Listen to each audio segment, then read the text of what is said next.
If Allah created the world, then who created Allah subhanahu wa ta'ala? Okay, that's alright, that's alright. That's actually a very interesting question. But before I think we answer that question, we should first know who Allah subhanahu wa ta'ala truly is. Well, isn't Allah the one who created everything? And wasn't He here before everything else? That's right, Bilal. Allah is al-awwal, the first. That means there was nothing before Him.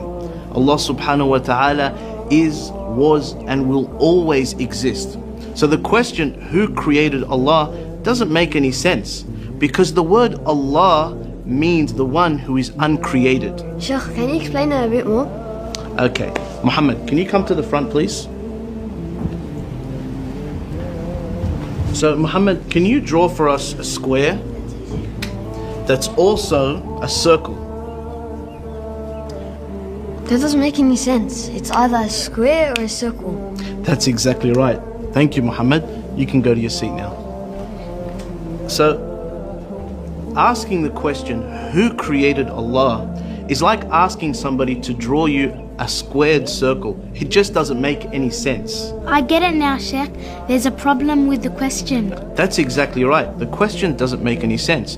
But that's not all. If we say Allah subhanahu wa ta'ala was created, then we would have to ask, who created Him?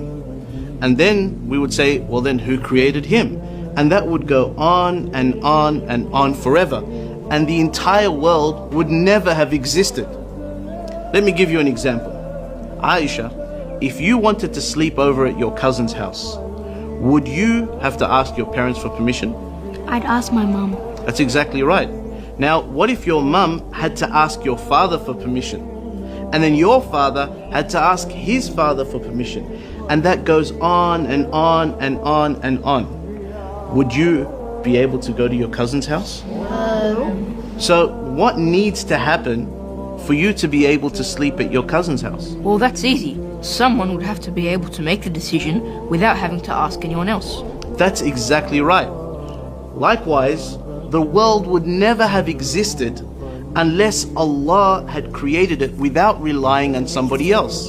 For if He had to rely on somebody else, this world would never have existed. It is necessary for this world to have a creator that is awesome, He is absolutely powerful, He is uncreated, and He is the originator of all things, and that is Allah.